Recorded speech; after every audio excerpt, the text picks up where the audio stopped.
You are listening to the Intrepid radio program with Scotty Roberts. Intelligent Talk.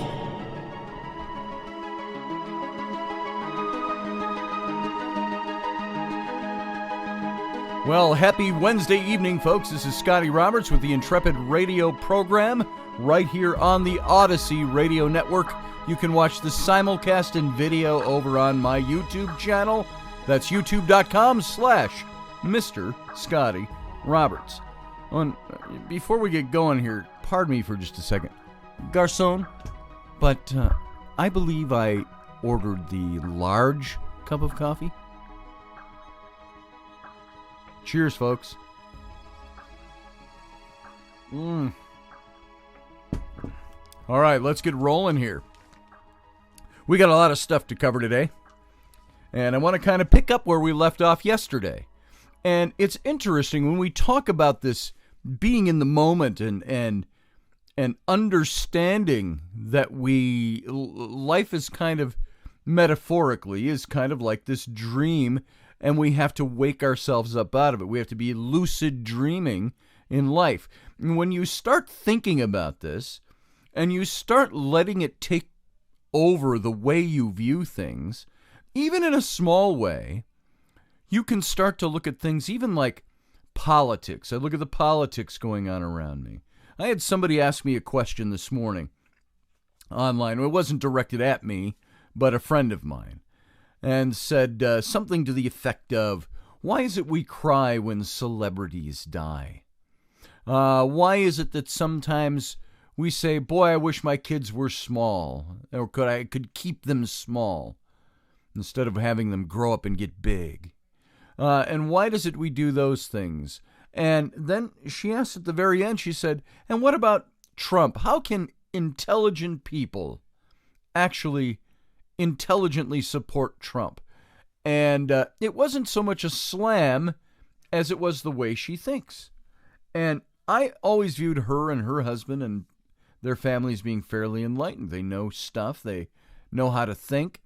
I don't know what their religious philosophy is, other than maybe a little bit of atheism mixed with a bit of agnosticism and so on. So I answered that question, and I said, I've had celebrities die that I admired, and I shed a tear over them. I remember in 1990 when Alan Hale Jr., who played the skipper on Gilligan's Island, if any of you are old enough like me to remember that show, he passed away in 1990. And I remember shedding a bit of a tear. Not because we were personal friends, or he was family, or he was a loved one, but because for years at that point, from the time I was a little kid in the mid-'60s, I had seen that show, and that character got into my psyche. I allowed it to lay claim and, stake the ground a bit in my psyche and subconsciously. And when he died, there was a little sadness there, and I shed a little tear. I cut his picture out of the newspaper and put it up on my office wall. And so I said, psychologically, we invest in these people. And I said, as far as my kids go, I don't want to keep them small, but I've been guilty of saying the same thing. Wish I could keep them small. But no, I want to see my kids grow. I want to see them grow up. I want to see them become the people they are. My older daughters, very proud of who they've become. They're amazing people. But I wouldn't. But what I did say was I miss them being small. I wish there were days I could go back when the two of them, twin daughters, were little squirrels and they could crawl into my lap and I'd read them a story. Or the very first movie I ever took them to was The Lion King. And I remember reclining in the movie theater, and each one of them was on either side of me. They were 3 or 4 years old. And they laid there and watched the whole movie, laying on top of Daddy's chest and shoulders, on their backs, watching the movie screen. And I miss those days. But that's more reminiscing stuff. Then as far as Trump goes, I said, I think what we do is we get caught up in our own politics. Now, this is where I want to tie this into being aware in the moment, in the now. Because I said, this whole thing of being awake, I think it transcends, I know it transcends politics. It transcends and it goes beyond, and it says even those people that you might disagree with, who you might not like, who you might hate, you might choose to hate them. If you can be in the moment and awaken yourself in the moment, be in the here and the now, and see beyond the dream of life, you can see even the people you don't like. There is more to what's going on than what's on the surface. There's more to them, than what's going on in the world of politics. I often said about Adam Schiff, who I didn't like in the whole impeachment process. I said, I think he's a slimy character. At the same time, I've said, but I'll bet you he loves his family. And I'll bet you that there are personal things about Adam Schiff that we don't know. And so what is, in a sense, being awake in that? It's realizing that there are more to people than we sometimes want to give them due to our political stance, our choices in life, our opinions, and certainly more than the media wants to give them. So she seemed to be satisfied with that answer. And so that's kind of where we kind of left off yesterday. True waking isn't of the body, but it's from the body. We wake up from the body, from the things that are around us, the things that physically get to us. And anything else is just passage from sleep to sleep. Now, there's this timeless emptiness that comes along with awareness. Now, once again, going to the end of yesterday's show, ask yourself, am I aware? Am I really awake? How much do I let things affect me when I should be a little bit above that? I'm not talking about ego, but I'm talking about positionally above that and looking back in and seeing there's a much broader picture. There are much more things to everything than what appears to be on that dream life scale. And so when you dream at night, you appear to be, as we mentioned yesterday, we were talking about dreaming and lucid dreaming. You appear to be your dream persona. You are who you are in your dream. But if you dream lucidly, you become conscious that you're the dreamer. And your dream world exists within awareness. So in your lucid dream state, you're aware of who you are in the dream. You're aware that you're a bit detached from that. And you're aware that the dream world exists within your broader awareness of things. And so in the same way, when you're engrossed in the life dream of day-to-day life, you appear to be a person within the world. But if you live lucidly, you become conscious that your awareness and the world exists within you. If you adopt what we called yesterday the I perspective, the me perspective, the I perspective of your essential nature, this is going to become obvious to you. Everything you are conscious of exists as a flow of appearance within awareness. Okay? It's the appearance within your awareness of what's going on. Your body exists within awareness. This radio show exists within your awareness. The world around you exists within your awareness. If it didn't exist within the awareness, you'd never be aware of it. Duh. But as a body, you're an object which exists in the world. But as awareness, you're an infinite emptiness which contains the world. Okay, you catch that? I've used this for different examples of things, but think of it as two big circles. And when you're not aware of who you are, when you're not awake and all of that, the one big circle over here, this is existence. And all the things we experience are within that. All the little dots you can make inside that circle. Over here, the big circle is awareness. And everything that exists from over here all becomes little dots inside of that. So the thoughts you're thinking right now exist within your awareness because you're aware of them. Your body exists within the awareness. And as a body, you're an object that exists in the world. But as awareness, with a capital A, you're an infinite emptiness which contains all the elements of the world. Okay? Becoming conscious of your essential nature turns reality inside out. It's almost quite literally inside out. From the it perspective, awareness seems to exist inside the person you appear to be. But from the I perspective, awareness is an empty presence within the whole life dream, that bubble which in the whole life dream is arising. So if you can get this, you'll also see something else that's quite astounding. Your essential nature is not at all in time or place. We hit on this just a little bit yesterday. Your essential nature is purely and simply in eternity, if you will, or limbo, whatever you want to call it, whatever is outside the existence. As awareness, as awareness, as being awareness, as you are awareness, with a capital A, that's who you are. You are what you are. You're awareness.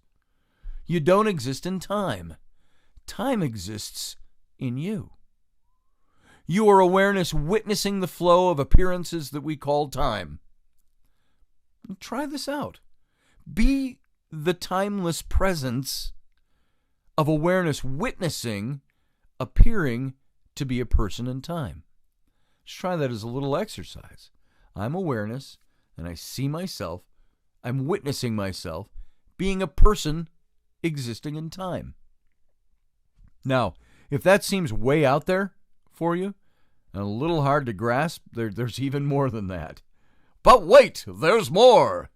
In the Gospel of Thomas, Jesus, which is one of those apocryphal Gospels, and I think we hit this a bit last night, so I'm having a memory of talking about this, Jesus proclaimed that if you understand the teachings of awakening, you won't taste death.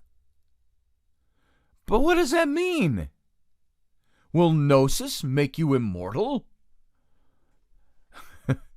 My name is Connor MacLeod of the Clan MacLeod.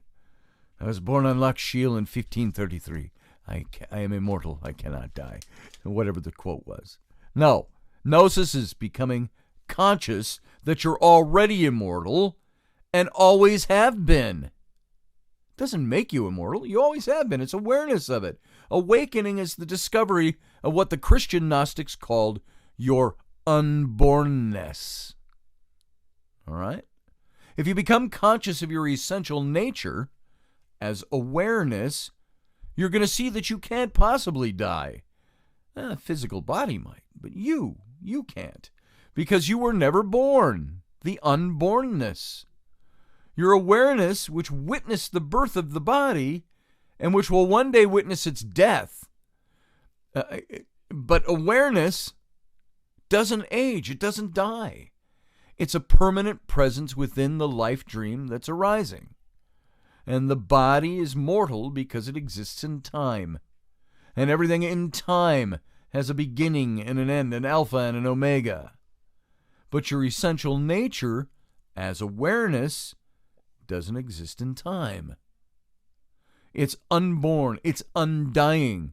A Christian text called The Treatise on the Resurrection asks, are you the real you? Something that can decay? Become conscious of your essential nature right now and answer this question for yourself. Are you the real you?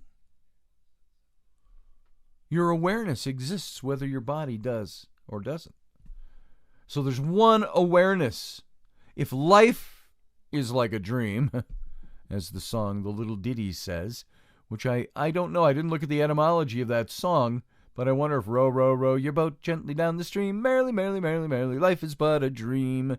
And if you do it as a round, it's never ending. I wonder if that came from Gnostic philosophies of any sort as the etymology of that song. Life is but a dream. Isn't it a bit of a coincidence that we're all dreaming the same world into existence at the same time? How can we understand this? The Gnostic explanation is an astonishing insight into the nature of reality. Although we appear to be separate individuals within a life dream, there's only one awareness, dreaming the life dream. And your essential nature is the same as everyone else's essential nature. We appear to be many, but essentially we're one. Now, this might sound a little silly, a little outlandish, crazy, but it's the extraordinary message that was taught by the Gnostics from all cultures. The original Christians call our shared essential nature the Christ within. We become a part of a Christ consciousness. We used to use that word and phrase in church work. Buddhists call it our Buddha nature. Hindus call it Atman. You call it I, and so does everyone else.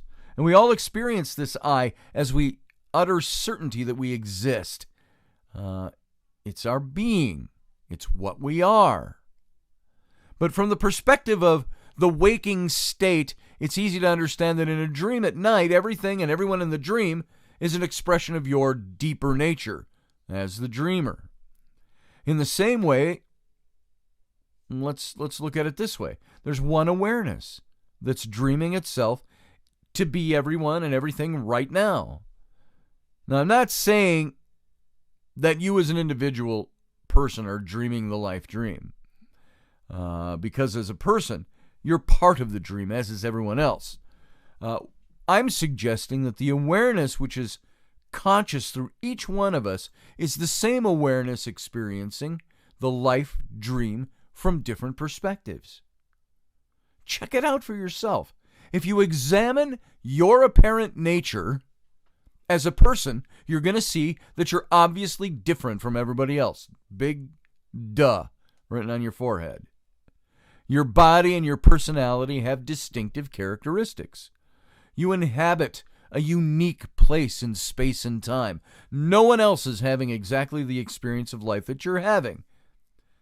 Now become a conscious of being awareness. Is your essential nature different from anyone else's essential nature? No, not really.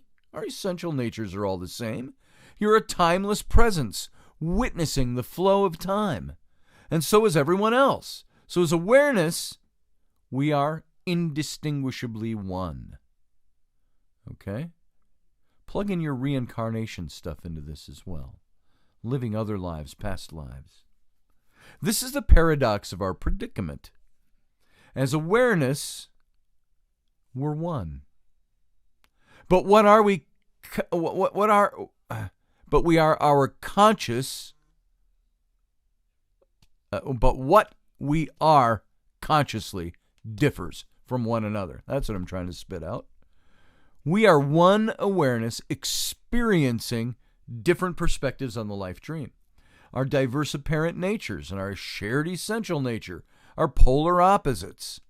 As persons within the life dream, we're many. Not like the Borg Collective, if you're a Star Trek fan. But as awareness, we're one. The word person comes from the ancient Greek word for mask.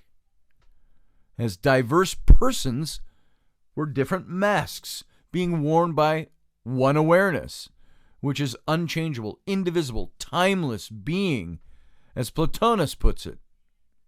We think of ourselves as a someone, a discrete individual, but the person we appear to be is actually a complex group of ever-changing qualities. Examine the person you appear to be, and you're going to see that your body is made up of myriad organs and limbs. Some of them can give out, some of them break, some of them we lose, some of them kill us in the physical sphere. Your personality is a composite of different character traits, memories, desires, fears, opinions, all of those things. As a person, you're a mutating matrix of coalescing characteristics. Yet you know that the essential you, which witnesses all of this, is an indivisible unity. That's true, isn't it? What gives you this sense of being an individual, is not your complex personal nature, but your essential nature as the oneness of awareness. Okay, confusing enough? You are the universe. On the surface, you appear to be separate from everyone else, but if you stop looking at life superficially, you're going to recognize that beneath the surface, we're all connected like islands. If you plumb the depths of your identity, you're going to discover that you're the life dreamer and we're all connected. It's like islands in a lake. Drain the lake and all those islands are connected down deep. The source of the life dream. This is why Simon Magus teaches that within each of us dwells the infinite power. That which is the root of the universe. And why the Gospel of Philip, another apocryphal gospel, teaches, whoever has not known himself has known nothing. But he who has known himself has, at the same time, already achieved gnosis of the depth of all things. And why Meister Eckhart teaches our true I is God. And why Clement of Alexandria teaches the greatest of all lessons is to know yourself, because when you know yourself, you know God.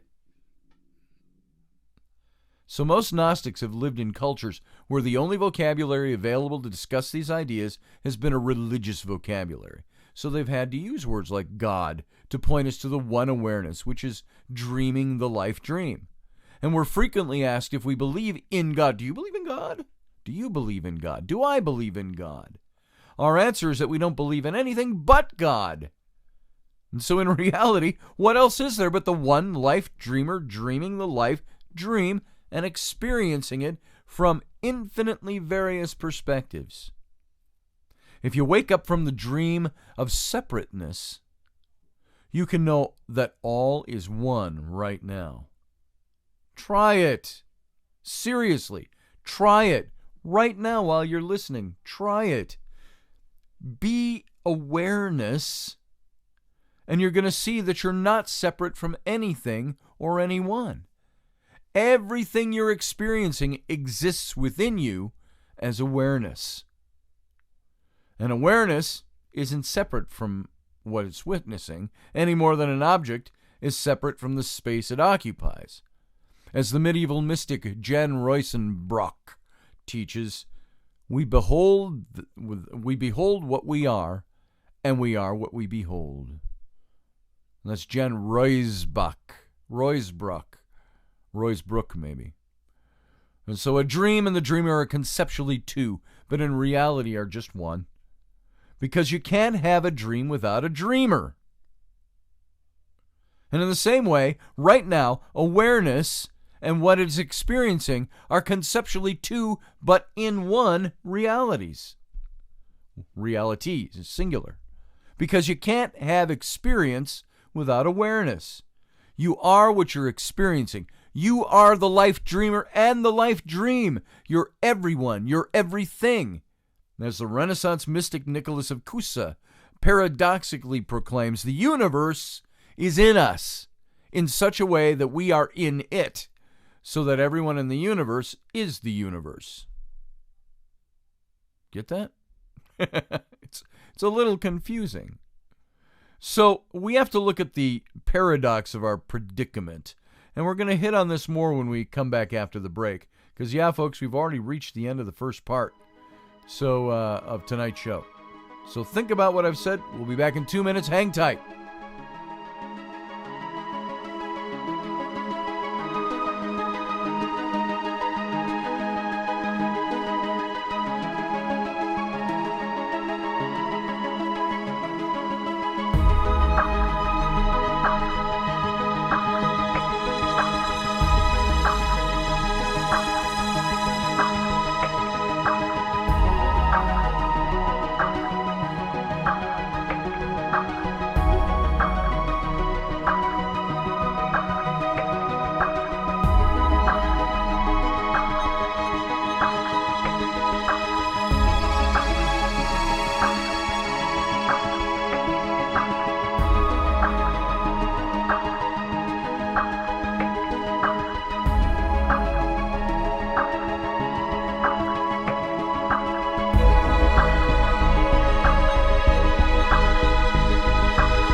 All right, folks, welcome back. Thanks for hanging on through the break, sitting it out. This is Scotty Roberts. This is the Intrepid radio program right here on the Odyssey Radio Network. That's ODYSY1.com. Or come over to my YouTube channel to see the video simulcast at youtube.com/Mr. Scotty Roberts. And we left off talking about the paradox of our predicament. I want to go through this. I want to cover what this really means. What is this all about? How does this tie into being awake? I think being awake is the same thing as understanding that you're aware. There is awareness. You are awareness. And everything that goes on around you is something that you, in a sense, you have risen above and you're looking back in. And you're understanding that there's more depth, that there's more to it, and that everything you're looking at and experiencing in the life dream is also awareness. So we're all a part of this. So in a sense, we're all God, if we look at awareness as being God. So the paradox of our predicament. Have you ever seen one of those amazing pictures that changes depending on what you look at in the background, what you take to be the background, and what you take to be the foreground? Look at it one way, it's a picture of a rabbit. Look at it another way, it's an old woman with a pipe in her mouth. There's another famous example which appears to be a picture of an old hag. That's the old pipe in her mouth. And until you change your perception, and suddenly it's a picture of a beautiful young woman. When you see the paradox of our predicament, it's like that. It's like the way you look at things. Let me take a quick drink out of what I thought was going to be a large coffee. Oh, that's good. So, look at your experience of the present, where you are. Where are you right now? Take the present moment. Look at your experience. From the it perspective, you're going to see yourself as a body in the world. And look at it from the I perspective, and you're going to realize you're the emptiness of the awareness, and the world exists within you. It's not manufactured in there. It exists there. So look at this moment from the it perspective. You're a common person, confined by time. Common meaning average, normal person. Confined by time. Except for those weird time traveler types. They're all over the place. But you're confined by time. Look at this moment from the I perspective, and you're the eternal witness of the flow of experiences we call time. Look at the moment from the it perspective, and you're a separate individual.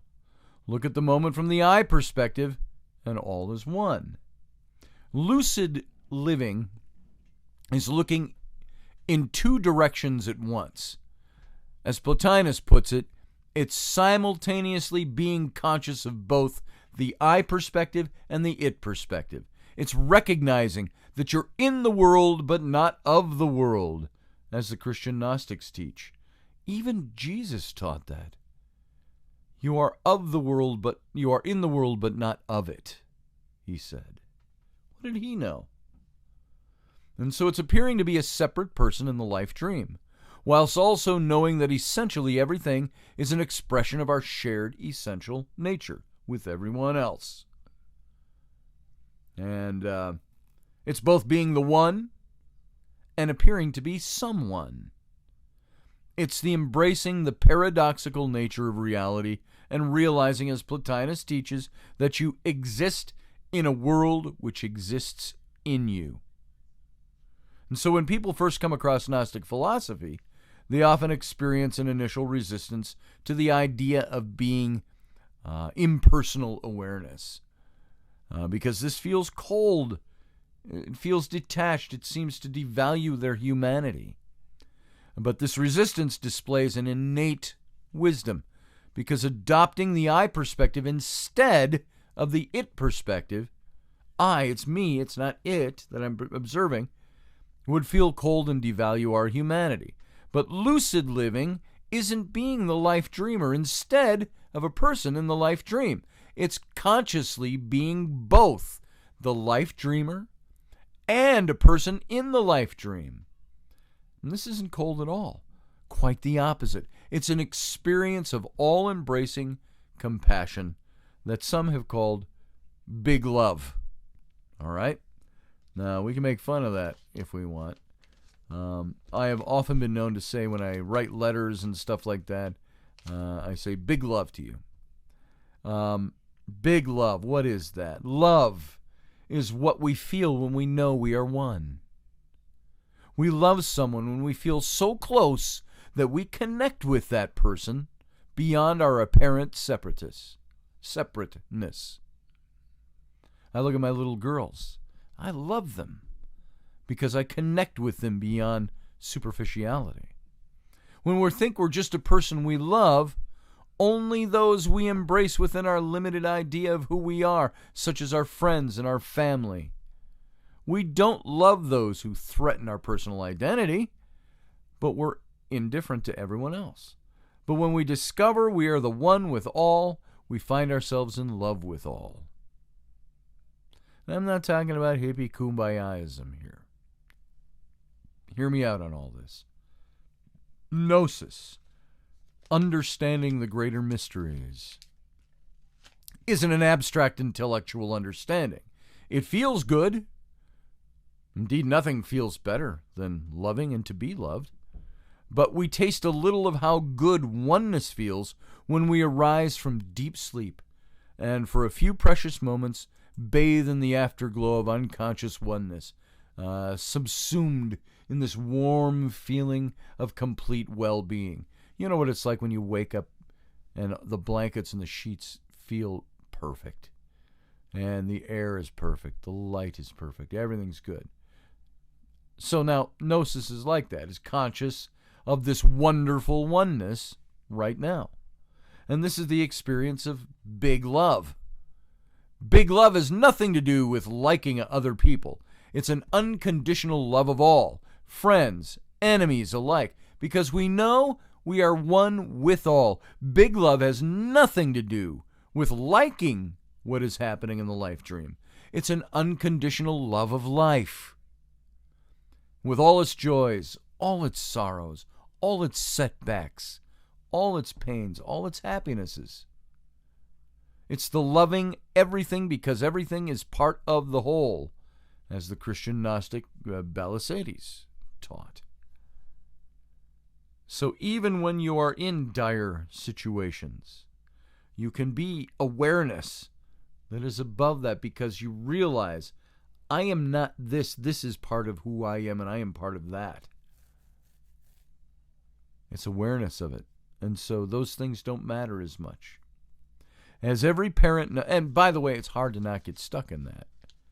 If you don't have money to pay the bills, that leaves you in a tough spot. What would happen? How could you revolutionize if you could pull yourself back from that and realize, I am awareness of all of this, and I'm connected to everything else? Perhaps, as remember when we talked about this whole visualization, what's the word? The intent and visualization and actualizing, making things happen.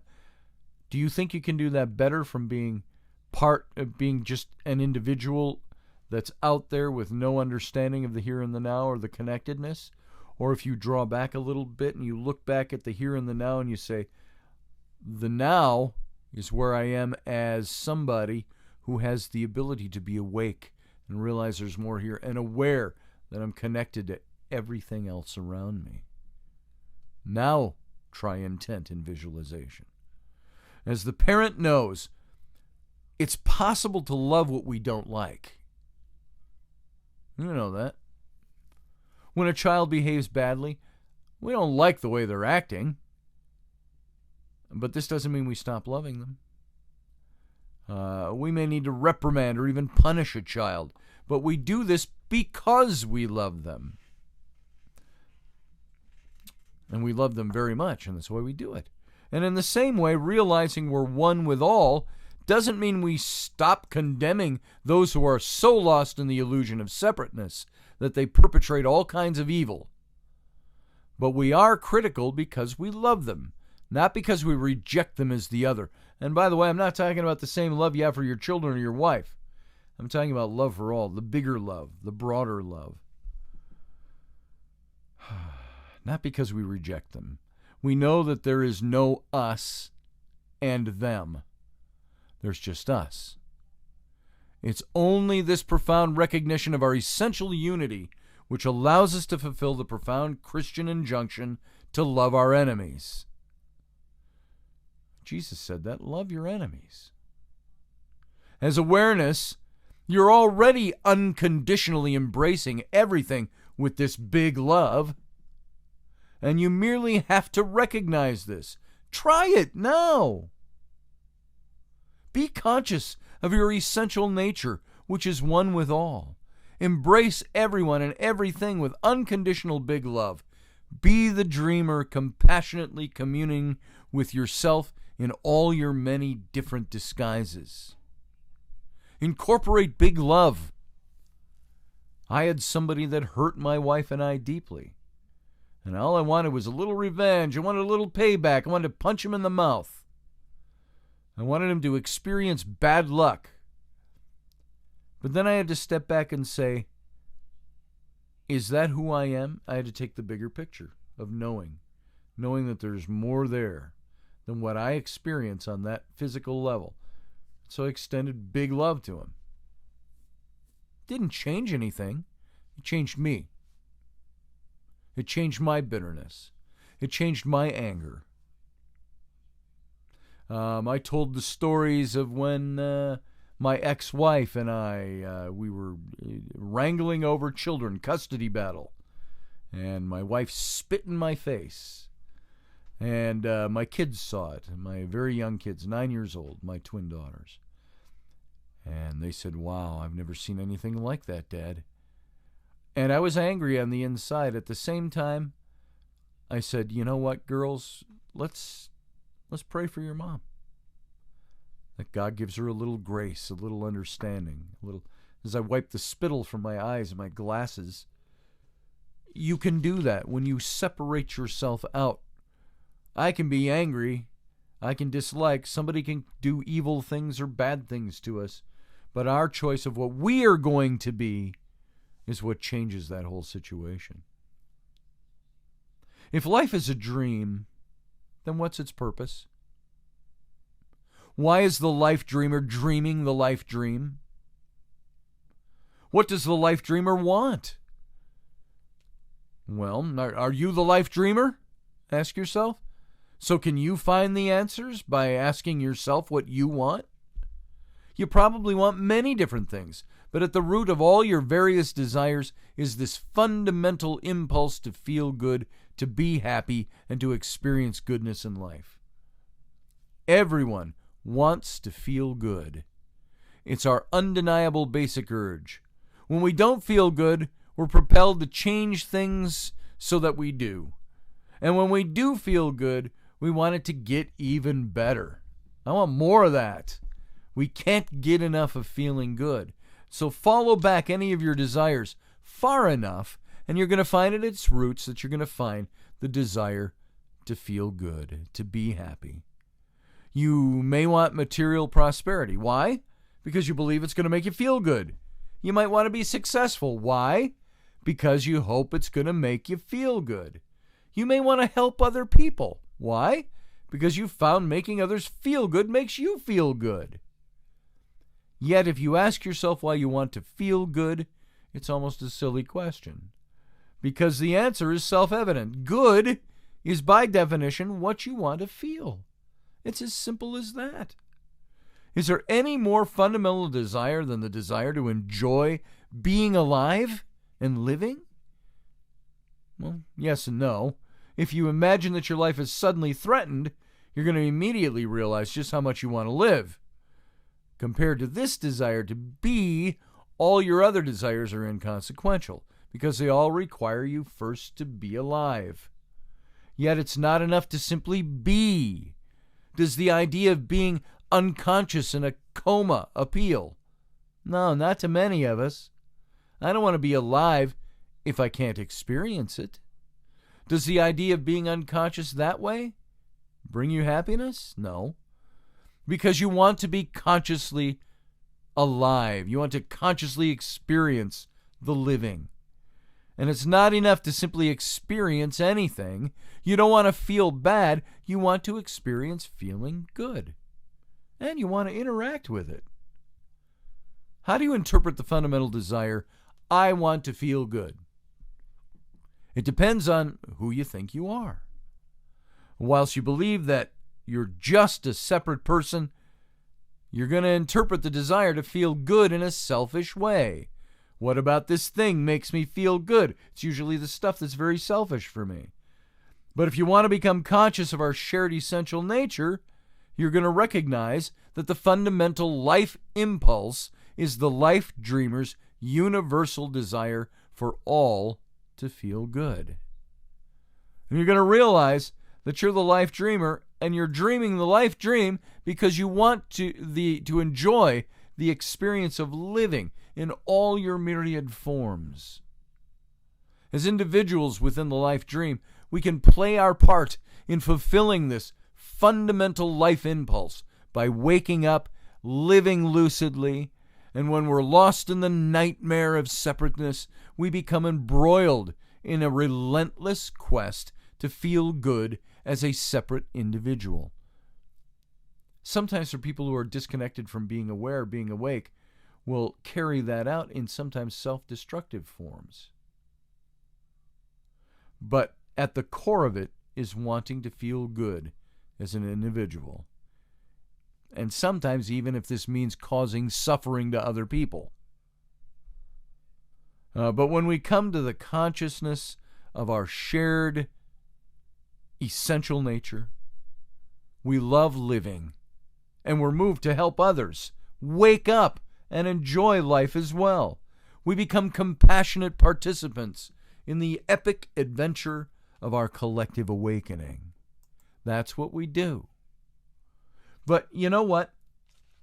This is kind of a new section here, but we've got time left to dig into this. We got about 10 minutes here.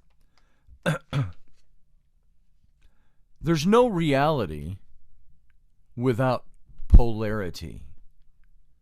How can all things be one, yet each thing be separate? That was the Odes of the Orpheus. So what's going on right now? Look at your life. Look at what's happening around you. Look at your circumstances. Look at everything that you're experiencing right now. What's going on? What is this bizarre business that we refer to as life and living? It's extremely strange, and it's infinitely mysterious. Maybe it would be best to say no more than that. Life is strange and mysterious. Except that we can't. We need a story to live by, which explains our predicament. Albeit in a way which can never do justice to the infinite mystery. So we need narratives that help us navigate our lives by telling us who we are and what life is all about. But the story we tell limits our experience of life, so we need to choose it very carefully. Most of us just go along with whatever story happens to be in vogue in our culture. But Gnostics throughout history have offered an alternative story which opens up to a deeper experience of the mystery of living. We want to offer you a new version of the Gnostic narrative, they said, based on our previous investigation of the reality of the present moment. But make no mistake about it, folks, this is only a story. It isn't the truth. It's just the best falsehood we've found. Our Gnostic narrative begins with the idea of polarity. You're experiencing something right now because the life dreamer is dreaming the life dream. And without the polarity of awareness and appearances, there would be nothing. You know this is true from your experience of sleeping and waking.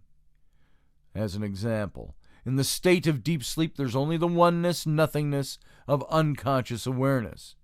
You become conscious when the polarity of awareness and appearances arise. As Carl Jung once said, it's a great line. I could see it being used in rap. He said, no reality without polarity. That'd make a great t-shirt. No reality without polarity. Polarity is paradoxical.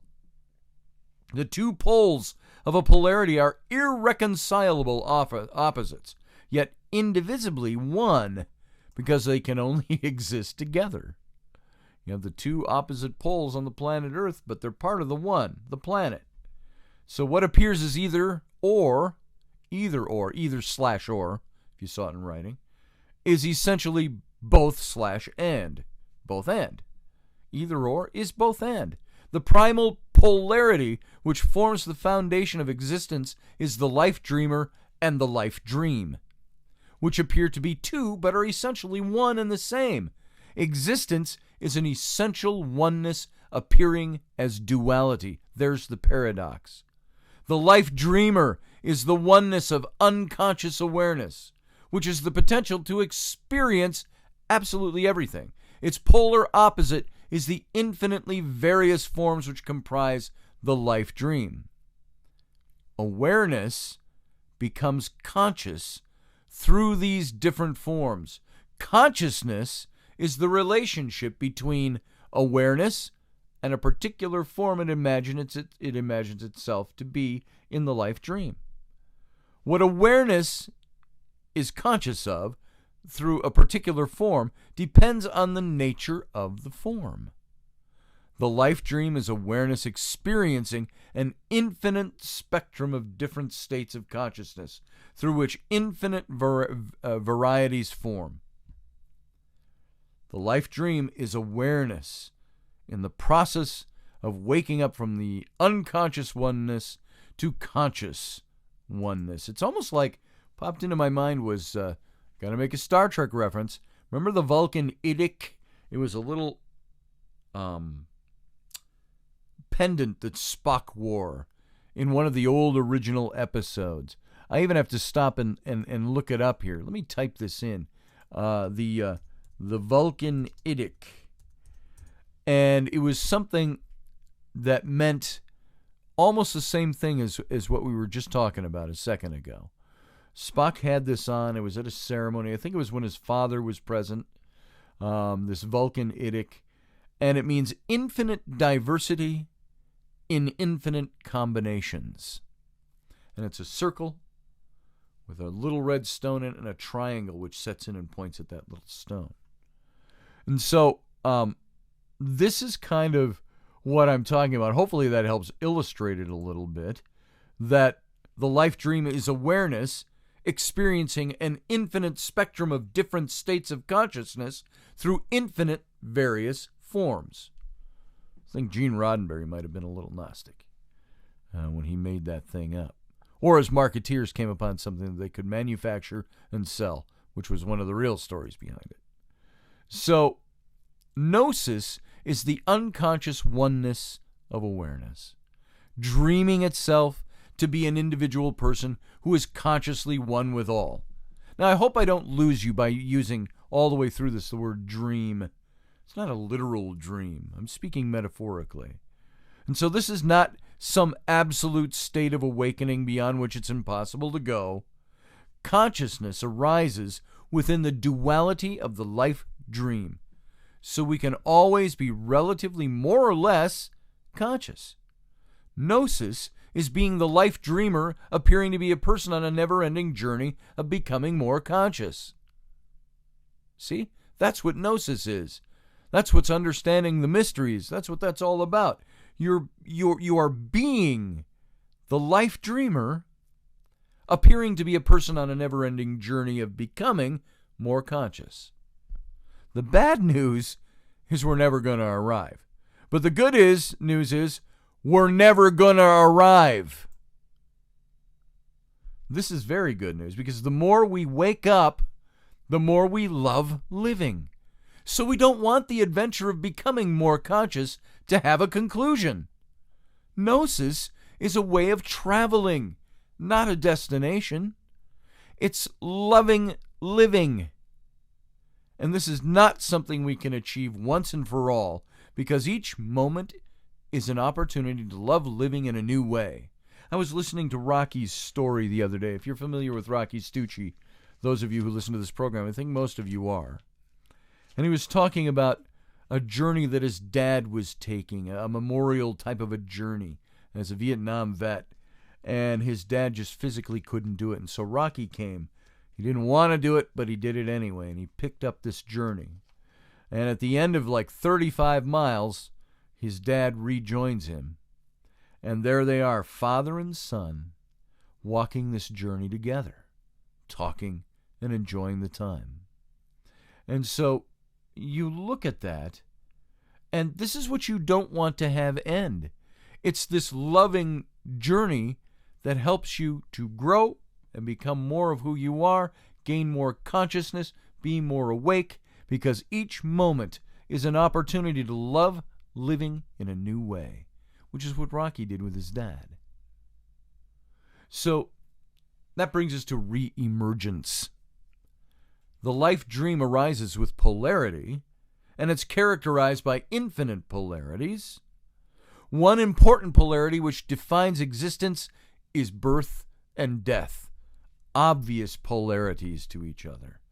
Everything in the life dream has a beginning and it has an ending. Our shared essential nature as awareness exists outside of time, so it neither begins nor ends. But the person we appear to be exists in time and does have a beginning and does have an ending. And as awareness, we're unborn and undying. But as a person, we're born and will one day die. And so what happens when our life persona dies in the life dream? Consciousness arises through our apparent nature, so will its death mean the end of our conscious experience as an individual?